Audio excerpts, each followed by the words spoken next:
Então nós vamos falar um pouquinho hoje disso aqui. Eu não me sinto como eu mesma. Há 10 anos atrás, eu ouvi essa frase pela primeira vez, no consultório, meio triste, sorrisinho de canto de boca, e no meio da consulta, ela devia ter uns 45 anos na época. Ela me traz: "Doutora, eu entendi que meus exames estão todos normais, eu entendi essa parte, só que eu não me sinto como eu mesma, me ajuda". E essa frase, ela foi se repetindo ao longo do tempo. Na verdade, ela estava querendo me dizer que ela não estava se reconhecendo. E o que que é não se reconhecer nesse período? É uma sensação de ansiedade que começa a aparecer que a gente não tinha, alguns medos, a pessoa fica um pouco mais irritada do que ela era, às vezes aparecem umas dores no corpo, um cansaço estranho, algumas queixas sexuais que a gente não tinha, e a famosa névoa mental, que é o brain fog, que de vez em quando a palavra que vai sair, ela simplesmente desaparece. Quem aqui já não teve isso antes? Uhum. É, a gente se reconhece com a Márcia, eu também, tomara que não tenha hoje. É, bem-vinda à perimenopausa, gente. E a gente não tá sozinha nessa. Somos 30 milhões de mulheres atravessando o climatério ou a menopausa. 30 milhões não é pouca gente. Eu, tu, todas nós que não morrermos chegaremos lá, é fato. E isso não é só um evento, uma experiência individual, agora ela já é coletiva, olha o que nós estamos fazendo aqui.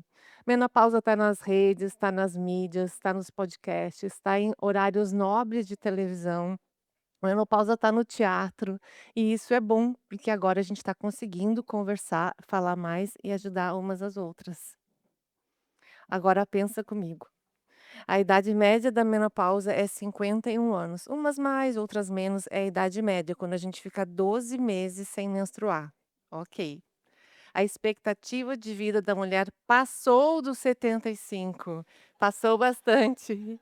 Então isso significa que a gente deve ter mais de 30 anos nesse processo, mais de 30 anos talvez em climatério e menopausa. Não é pouca coisa, gente. Não é um pedacinho da vida, talvez seja a maior fase da nossa vida no climatério e na menopausa. E a gente tem que olhar para isso. E pior é que a gente não está preparada. Nós não fomos preparadas para esse período e ainda tão longo, né. E a gente não está sendo tratada. 88% das mulheres estão sem tratamento, incrível. Não tem terapia de reposição hormonal e às vezes não tem terapia nenhuma. Em pleno século XXI, isso é muito triste e a gente precisa mudar. E eu quero trazer essa fala para vocês guardarem, porque a menopausa é de todas nós aqui, mas ela é individual também, é o jeitinho de cada uma. E a pior fase é o meio do caminho, que algumas aqui talvez ainda não tenham passado, outras sim. É a transição entre uma mulher que menstruava e agora ela para de menstruar. A gente chama isso de transição menopausal, não sei se você já tinha ouvido essa fase. E é uma loucura. Aqui está a montanha-russa, porque os nossos exames estão flutuando assim. Às vezes eles sobem, às vezes eles descem, sobe e desce há anos, tá.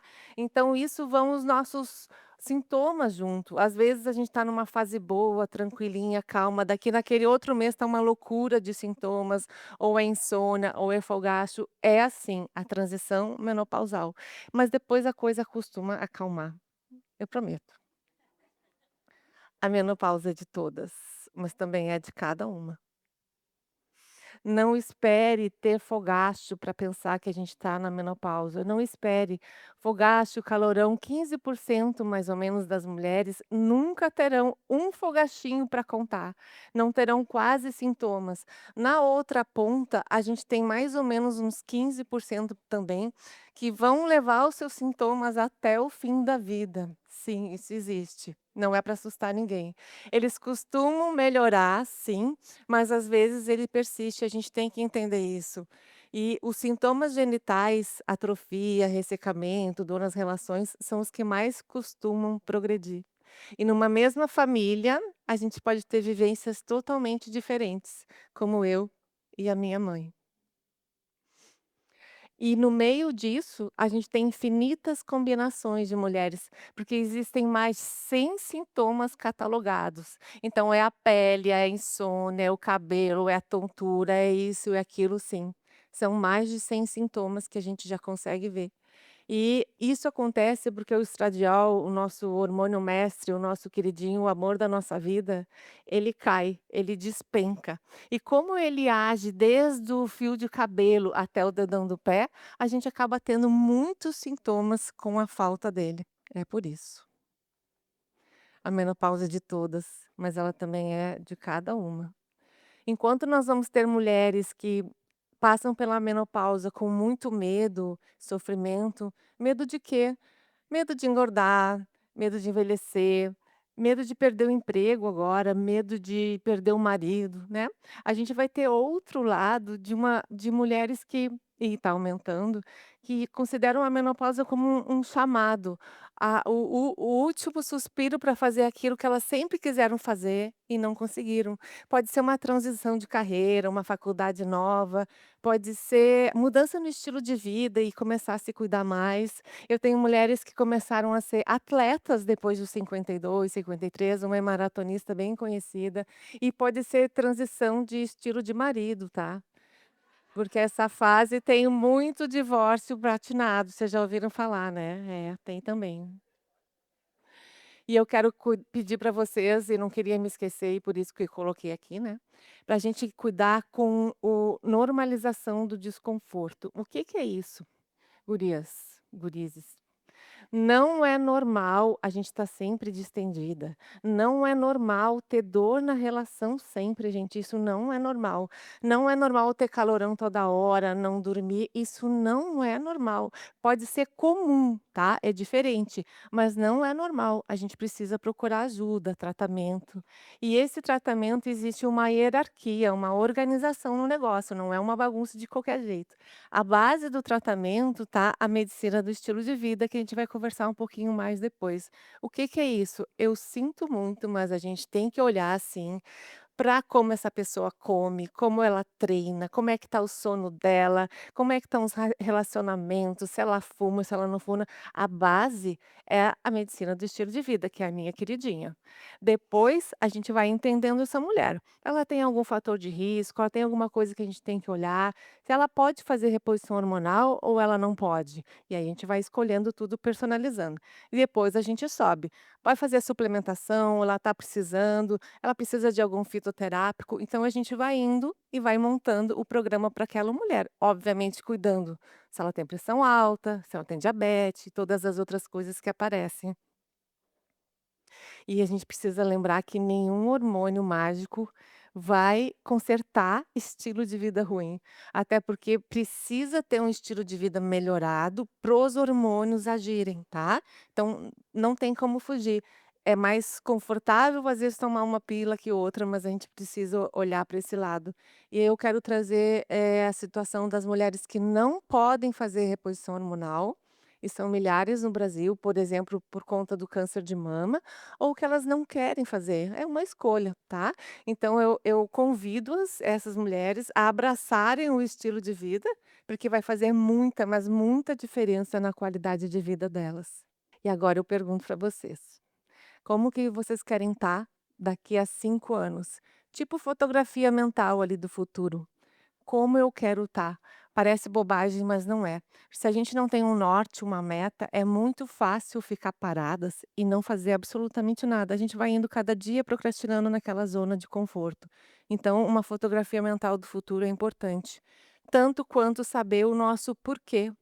O porquê. Por que que a gente acorda de manhã e vai fazer as coisas? Por que que a gente está aqui? Por que que eu tô? Isso é muito relevante. Para algumas mulheres, o porquê tá no medo, no medo de sofrer, né, isso é o que faz elas se mexerem. Para outras mulheres não, tá no desejo, no sonho de realizar as coisas. Por muito tempo, o meu estava o motivo de eu me mexer e de eu fazer e de eu mudar tanta coisa, estava no medo de sofrer, quando eu vi o sofrimento do meu pai que morreu. Mas hoje ele está no desenho dos desejos e sonhos depois que a minha neta nasceu. E a menopausa é uma sentença hormonal? Bateu lá e acabou com a criatura? Não, a gente não considera mais isso. A menopausa, gente, é uma fase, mais uma fase, né, a gente teve a puberdade, o gravidez, uma fase na vida da mulher, que sim, ela vai ter muitas implicações hormonais e metabólicas, e cada vez a gente estuda mais isso. É uma fase de transformação, onde a gente faz recálculo da rota. O que que é isso? Se a gente estudou que metabolicamente nós estamos diferente, a gente precisa entender que o que a gente fazia antes, lá nos 20, 30, o que a gente comia, como a gente treinava, já não funciona mais nesse corpício aqui. A gente precisa fazer de uma outra forma, é um recálculo da nossa rota. Então, são tantas mudanças neuroendócrinas estudadas, né, cada vez a gente vê mais. Saiu um livro recente da Lisa Mosconi sobre o cérebro na menopausa, eu convido vocês para olharem. E isso fez um embasamento importantíssimo para a gente se posicionar, para a gente gritar em voz alta, que nunca foi frescura, tudo que a gente sentia, tudo que a gente falava, sempre foi biologia, e antes não se tinha tanto conhecimento em relação disso. Mas agora a gente tem, e ainda esse conhecimento todo nos trouxe um posicionamento muito forte perante toda a sociedade, nos últimos 10 anos, mais ou menos. E se eu falei que a gente tem que recalcular a rota, como é que a gente vai fazer isso, Valesca? Tu tá dizendo que o hormônio lá, amigo, despencou, que a gente está cansada, que o metabolismo mudou. Pois existem várias técnicas e eu vou trazer uma delas para vocês. Eu quero que vocês olhem para a tua história. Como assim? Olha para a tua história, os momentos em que tu passou por necessidades, por crises difíceis e que tu deu conta daquilo, tu sobreviveu, tu aprendeu e tu transformou. Por exemplo, um luto. Por exemplo, uma perda, uma transição de carreira difícil, uma mudança de cidade também. Olha para a tua história, pega, resgata, traz para ti a força que aquela história te trouxe e usa para dar os primeiros passos agora que sejam. Mas que primeiros passos? Nem que seja uma consulta boa, conversar com pessoas interessantes, interessadas, isso já é grande coisa. Porque no momento, gente, uma atitude importa. Essa frase, ela me salvou no pior momento da minha vida e eu quis trazer muito ela para vocês. O fato da gente estar aqui agora todas juntas importa. Isso faz parte da nossa vida a partir de agora. Então vamos recapitular rapidinho aqui. Fotografia mental, coloca um note lá e vai. Qual o teu porquê? Tá na dor, tá no sofrimento ou ele tá no desejo e no sonho? E qual foi o superpoder que tu resgatou agora olhando a tua história? A gente junta tudo esse troço aí e toca a ficha. E é por isso que a gente está aqui hoje, para falar um pouquinho de sintomas, entender um pouquinho do tratamento, mas também para falar do sentimento dessa mulher 50 a mais, que tem uma confusãozinha, está meio perdida nessa transição, mas a gente tá arrumando a casa. Para a gente falar também da mentalidade, gente, nós precisamos trabalhar a nossa mentalidade, que ok, é uma fase difícil, mas talvez a gente tenha 30 anos, que espero, quem sabe, ou mais pela frente. E quem sabe não é um momento da gente crescer, fazer coisas novas, aprender. Eu acho que essa fase vai ser muito relevante e desejo eu. E não é sobre romantizar a menopausa, porque eu acabei de dizer que ela pode ser difícil e tudo, mas é sobre a forma como a gente olha para ela a partir de agora. Talvez essa fase não seja o fim de nada, como há décadas a gente ouve isso. Talvez ela seja, na verdade, um despertar, um saculejar para a gente fazer o que tem que ser feito. O poeta chama de segundo desabrochar, e eu gosto disso. Daí cada uma do seu jeito, no seu tempo, dentro do possível, mas também do nosso aqui, né, como a gente consegue agora, usando o passado para nos sustentar e o presente e o futuro para a gente ressignificar. E se ninguém nos preparou até agora para essa fase da vida, que nós possamos preparar e ajudar umas às outras. Muito obrigada.